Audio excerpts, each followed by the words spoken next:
ABC Listen. Podcasts, radio, news, music and more. What's changed? The player wants to play for Australia. That's what's happened. Once we understood that he really wants to do that, then the next step is he must take the next step. Socceroos manager Tony Popovic explaining why he's picked Cristian Volpato for the World Cup. If you haven't been paying attention, the 22-year-old talent has been at the centre of a kind of tug-of-war between Australia and Italy for, well, his whole career. Now, Popovic was clear he wouldn't beg someone to accept the honour of playing for the Socceroos. Core supporters loved that message. Now, Volpato's the headline inclusion for Australia's World Cup campaign. We need to talk about the 22-year-old. We need to talk about the whole squad because this is the biggest event in global sport. I'm Patrick Stack. This is ABC Sport Daily. Daniel Garb has covered countless football World Cups. He's heading to this one too. Lucky duck, Garby. We're going to head straight to the headline. Cristian Volpato. What we knew has been confirmed. How does Tony Popovic justify, do you think, the inclusion of a player who didn't seem desperate to play for Australia, maybe versus Italy? The justification, first up, is straightforward. He makes the team better. There's no doubt about that, especially after the injury to Riley McGree, which is a devastating blow. Australia's number one playmaker. I think they looked at that and said, all right, there's a void here in the squad that no one else can replace. Volpato is the player who can. He can play in that exact same position. It's just a matter of whether he wanted to play for Australia, and in the end, he committed. It's one thing saying I'd like to play for Australia. The next part is actually going through with it, and he has done everything to go through with it. But yes, the questions around why it's been allowed now are more than valid. Him taking a place of someone else who has toiled away in qualifiers and in this group and brought into the brotherhood, as they call it, for so long, is more than justified as a question. And it's controversial, no doubt. Of course, his refusal to play for Australia in the past. There was also a social media post several years ago where he mocked Australia after a result. So all of those things are worthy of being raised, along with the cultural issue. Will he buy in? Will he be there just to go to a World Cup, or does he care about this team and the national team shirt? Those are all questions worth posing. To answer it, if we're going to go straight there now, there is a lot of grey in this. It's not simply a black and white issue. Firstly, Cristian Volpato has demonstrated a keenness to play for Australia. I know that firsthand. But yeah, I have to thank a lot Australia. They gave me all the opportunities when I was young, and I can only speak good about that. This goes back as far as 2 years ago. There has been correspondence where he's said, I am keen to play for Australia. But there have been a number of issues around this that have complicated the matter. He has had influences around him, be they family, be they mentors, be they people at his club, people in Italy, who have muddied the waters and made it difficult for him to make a decision or to opt for Australia ahead of Italy. That being said, he is still the player, and as young as he is, he's still only 22. This has gone on for 4 years, remember. It has been his decision, so he deserves the criticism for that. But I think you have to give leeway considering his age and all of those factors. The keenness has been there. There have been several meetings between Football Australia, coach before him and Graham Arnold, and now Tony Popovic, that has led to this. They wouldn't have had these constant meetings if there was a flat-out rejection from Volpato. And now it's come to be that he's chosen to play for Australia and take up the World Cup opportunity. So I can see why they've opted to go for it, because he improves the squad straight away. But those question marks around it are certainly more than valid, and it's a fascinating story. Well, I mean, the coach's comments previously about the honour of a Socceroos shirt. When I say not selling the shirt, I think, if you're getting called up for Australia through the junior levels, then you get called up by the Socceroos. Shouldn't that be enough that you're wanted? Should I promise a player at 20 or 21 that he has to play? We've got young players in this squad now. Do I promise him that they're going to play? And if they don't, I have to fear that he will leave. It played well with the political base, yeah. Garby. How do you think that change of course will be seen by the fans, but more importantly, the players, where Socceroos culture has been top tier? I don't think he begged Volpato. I don't think there was any of that. I think it was a constant questioning of, do you want to play for Australia? And he arrived at the decision. We didn't chase him up or have you changed your mind? Can you come to the World Cup? We've always appreciated him as a footballer. That hasn't changed. But I have to always respect the player's decision. And I've always done that. There has to be an element of game playing, and I'm actually happy that Tony Popovic has chosen to do so, because if there wasn't any game playing, we wouldn't have Harry Suter in a Socceroos shirt. Sometimes you have to do those things. So yes, they had to go and meet with him. They had to go and show him from their side of the fence they were keen, but ultimately he had to commit. And I don't think Tony Popovic would have done any begging. And maybe there was some begging of Cristian Volpato in the past that didn't really agree with him. Maybe we cheapened the Socceroos shirt a little bit to him in our desire for him to play for us in the past. I don't think it's quite been done in that way. But yes, in the wake of the Segicic situation, it's really interesting. And again, those questions are justified. And if Adrian Segicic had stayed the course with Australia, there's every chance he would have been called up, considering the injury to Riley McGree. Ultimately, when you improve the team, which I think he will in a big way, a lot of those things, those issues and those fears will start to ease. And from a player point of view, that's what you said. Will the players have an issue with him? Potentially, if he doesn't buy in, but I don't think there'll be a worry there because Tony Popovic wouldn't stand for that. They step onto the training park and they see that he's going to make them a better team and give them a better chance of succeeding at this World Cup. I think they will be fine with everything around it. Obviously, he's made a decision, and it's one that certainly from all the lads are really looking forward to meet him, getting him into camp, getting training, getting playing, and he's going to make us a better team. Simple as that. Harry Suter, Chakati, Matt Ryan. We've heard the right things being said, at least, out of the Socceroos camp, and that's all we can do is take that on face value. He's a player who has pretty big experience in Italy. He's worked with Jose Mourinho. Tell us about what the player is actually going to bring us. Yeah, well, he's a playmaker, and in the absence of McGree, he feels that void enormously. As I said before, he'll operate on the right-hand side. He can cut in on his left. He can beat a man. He can put in a deadly ball, and he can score goals. He goes Volpato. Volpato! A blunder from David De Gea.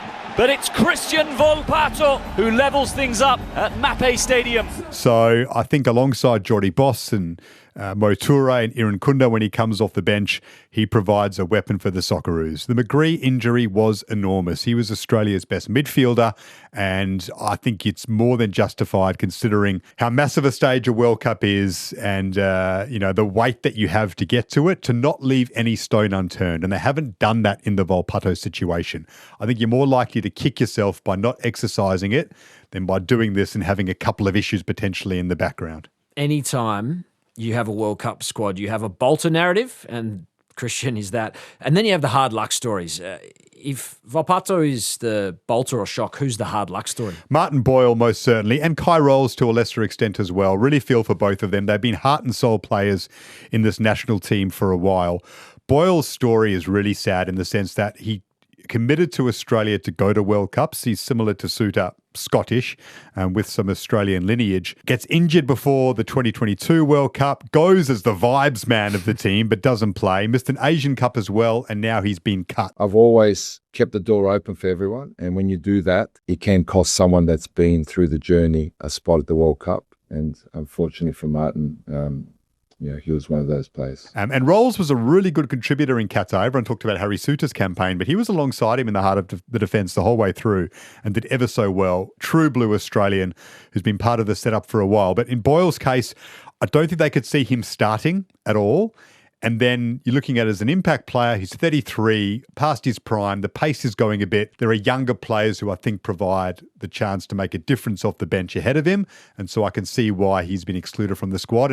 And Kai Rolls as well. There are centre-backs that have just jumped ahead of him in the queue. He can't play wing-back. Unfortunately, he gets ousted. And that's just football, unfortunately. It can be cruel at times. He's already been to a World Cup. He's had that experience. So he's very fortunate in that sense. Joe Gauci misses out. Patrick Beach just picked ahead of him. That's the way it goes. And Brandon Barello was always up against it. So those are the four players who were cut for the final squad. Tony Popovic spoke really beautifully about how this team is young, yes. This squad is young, yes, but they should believe. I believe in these young boys. I think they should believe in themselves more. And I know that will come with time.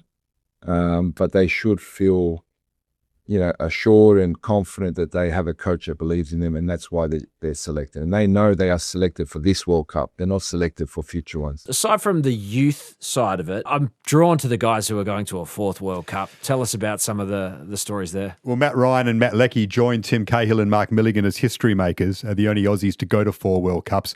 Matt Ryan, there was probably a question mark a year or so ago, not on his place in the squad. I think it was always likely he was going to be in the squad, but would he start? Paul Izzo was ahead of him, probably 6 months ago as a starting goalkeeper, but he's had a wonderful season with Levante. The shot came in, and it was saved, and another shot, and another save.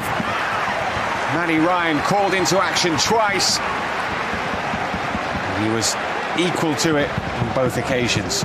He's come from nowhere, captain of the team, and now we're going to the World Cup with him in really good form, and that's exciting. So a huge achievement for him to follow in the footsteps of someone like Mark Schwarzer and then go to 4 World Cups and actually surpass him in that achievement. Wow.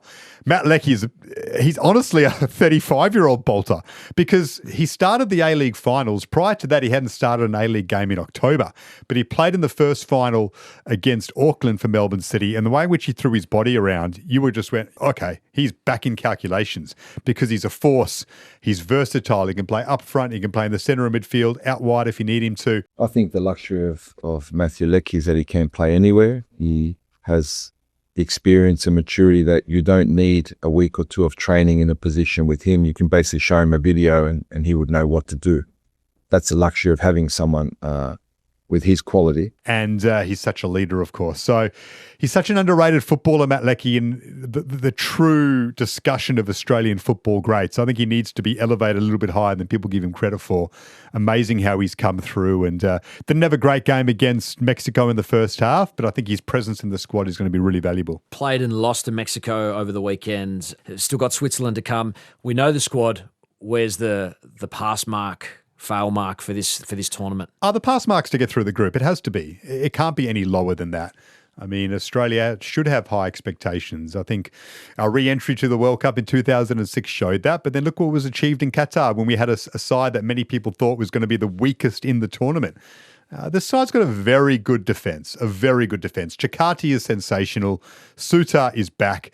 And there's a kid called Harrington who's come through now, Lucas Harrington, who is a Rolls-Royce defender. He's actually the real bolter story because he started ahead of Cam Burgess in the centre of defence. 18-year-old, plays in the MLS. They love him at Colorado. He could be a superstar of Australian football moving forward. He's doing so well in the MLS. He's played every minute of every game. He keeps backing up, so he's already at his ages. I don't want to jinx him now or us, but he's very robust.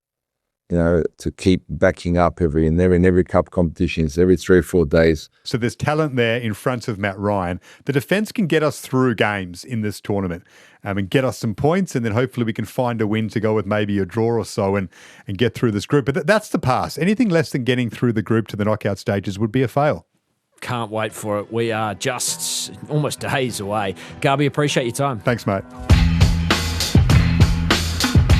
Headlines. Paris Saint-Germain still celebrating its gripping Champions League final win over Arsenal. It's been quite a mix of celebration in France. We've had everything from open-top bus parades in front of adoring fans to garden variety vandalism and nearly 800 people being arrested. Elsewhere in the beautiful game, Mary Fowler and Man City thumped Brighton 4-0 to win the Women's FA Cup. In the NRL, the long wait for a Dragons win is over as St George Illawarra broke a 15-game losing run. 9 months and 2 coaches is what it took for the Red V to get a victory as they beat the Brisbane Broncos 30-26 in Brisbane. And if the Dragons are the headline, the Broncos might be the story because the reigning premiers are sitting 11th after 12 games of footy. Today they've revealed Pat Carrigan will miss 3 to 4 weeks with syndesmosis of his ankle, while Gemet Shibasaki has hurt his medial collateral ligament in his knee. 5 to 6 weeks out for him. This on top of superstar Reece Walsh being in a deep form slump and coach Michael Maguire being inexplicably under scrutiny a year after a premiership. In the AFL, Essendon, James Hird, and that conversation is rolling on, and so too are the on-field losses for the Bombers. Interim coach Dean Solomon oversaw a 30-point defeat to the Eagles in the final game of the AFL round on Sunday. And in cycling, Jai Hindley loves Italy almost as much as Cristian Volpato. The Aussie just claimed his 3rd podium at the Giro d'Italia. He is only the 2nd man from Australia to land top 3 finishes at 3 Grand Tours. All of them came at the Giro. And speaking of history, we should really talk about overall winner Jonas Vingegaard, who was in even rarer air, becoming the 8th man to win the Giro, Tour de France and Vuelta, the Grand Tour hat-trick. I'm Patrick Stack. This is ABC Sport Daily, produced by Poppy Penny. Thanks to Football 360, Serie A and La Liga for the extra audio you used in this episode.